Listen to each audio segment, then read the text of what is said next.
Hey guys, Cush here with a bit of a different video. This time without me in front of the camera. This is a special review for my 5-year anniversary of being public on YouTube and 10th of being on YouTube. I'm gonna be reviewing something very special to me. Brawl is my favorite Smash game for many reasons. Childhood memories, my favorite intro theme, the addition of third-party characters, its dark style, introduction to Final Smashes, the list goes on. But the thing that makes me love this game so much is the famous mode that put it on the map, the Subspace Emissary. Before we begin, I want to say that this will contain spoilers for the Subspace Emissary. So if you don't want to be spoiled, I suggest leaving this video now and coming back to watch it after you've completed the game. But if you've already played the game, watched gameplays, or don't care for spoilers, please stay and watch. As most of you probably know, Super Smash Bros. Is a hit fighting game created by the legend Masahiro Sakurai featuring characters from numerous series, mostly Nintendo. Its style of featuring characters under the same company in a fighting game stood out a lot from other games. Ever since 1999, Smash Bros. Has had games across 6 different consoles. Many companies have tried mimicking its style, but only so many turned out successful. There were crossover fighting games that debuted before, but they didn't have the same style and impact of Smash. Let's begin by explaining the story. The world of Smash is being terrorized by many different enemies. The fighters must come together to stop the world from being consumed by Subspace. Unaware to everyone, Tabuu is using Master Hand as a puppet to use the villains to spread bombs all over the world. The explosions bring everyone to Tabuu, who wants to find the perfect opponent. A cool detail that this game has is that how some characters don't die and do die. Characters like the fighters turn into trophies rather than die when beings like Master Hand do die.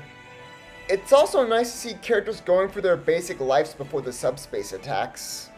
There are also stories within the story.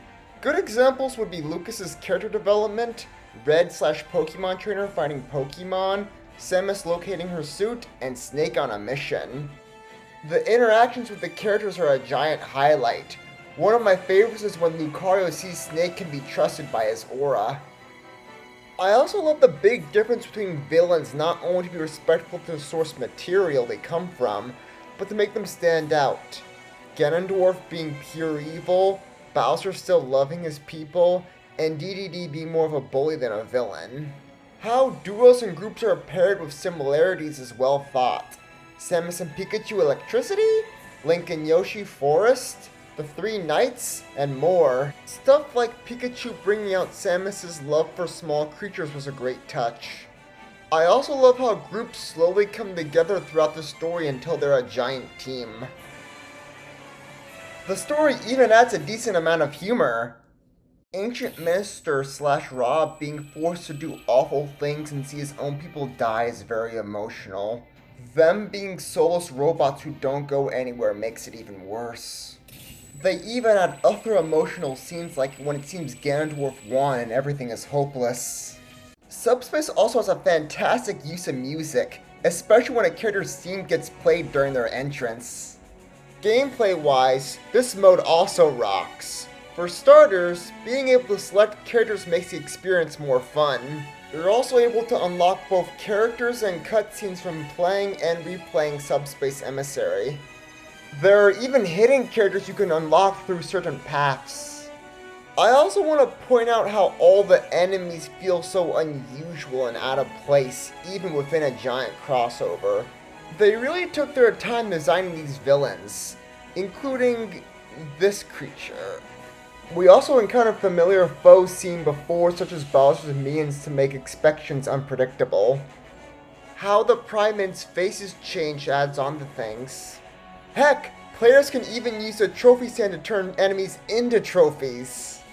The bosses are both new and returning characters, which adds more variety. Playable characters also appear as bosses at times. Subspace Emissary changes gameplay styles like puzzles and locating trophies to make things less predictable. Flags also mark completed areas on your map. Though I understand why people have problems with the Great Maze, I myself like it. It's nice how you can select different characters and get to see characters and bosses in areas they appeared in. The location leading to Tabuu even shows the foes you defeated already. The map also marks areas where the final enemies are. As much as I love Subspace Emissary, it still has its flaws. One reason is sometimes levels are too short. Tabuu is underdeveloped. We know his purpose, but he has little to no personality. He also feels brought in without any development. As happy as I am that Sonic's in Brawl, he's pretty much just a Deus Ex Machina of the Subspace. Though it has a couple which are good, the game is still lacking when it comes to character reunions during the final stages of the story. Subspace Emissary just ended without seeing what happened to the characters, even with the nice quote before the credits. Though it's now theories that World of Light is a sequel, that's only a theory. In conclusion, the Subspace Emissary is a fantastic mode with terrific gameplay, graphics, story, and music. You really don't know what you're going to expect when playing and replaying this game. This mode is all epic, funny, emotional, and faithful to the original source materials. Nothing is perfect, and it's easy to overlook the flaws that Subspace Emissary has. The final verdict is a 9.8 out of 10. Easily earning the Cush's seal of approval. The best part of this review for me was easily replaying the game. Many gamers had the experience when they gave away a game they loved but eventually reunited with it. For me, I gave mine away to a close relative. However, it's a relatable experience gamers go through. No matter the reason you gave it away, being reunited with that game or two puts a warm smile on our faces. Hey guys, Cush here, and I want to give you a big thank you for watching this video. Yes, this is me in front of the camera, but this is a special message that I want to say myself. Man, I cannot believe it's been 10 years since I've started this channel, or about 10 years. By the time I post this video, it's just going to be right before the 10th anniversary of when I joined YouTube.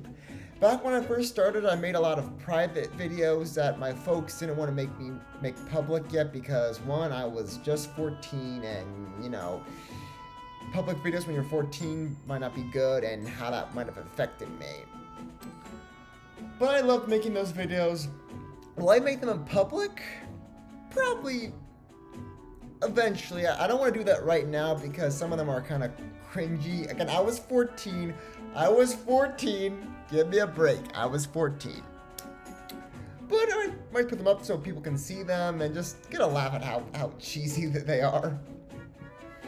Also, 5 years since I went public. Oh my god, time flies, and it's just been such an incredible journey with these 10 and 5 years. It's just this whole decade, from the 10th anniversary, the 5th anniversary, just thank you guys so much for being with me, supporting my channel, and just loving my videos. It means a whole lot to me that I just was able to be on YouTube have my own account for 10 years now.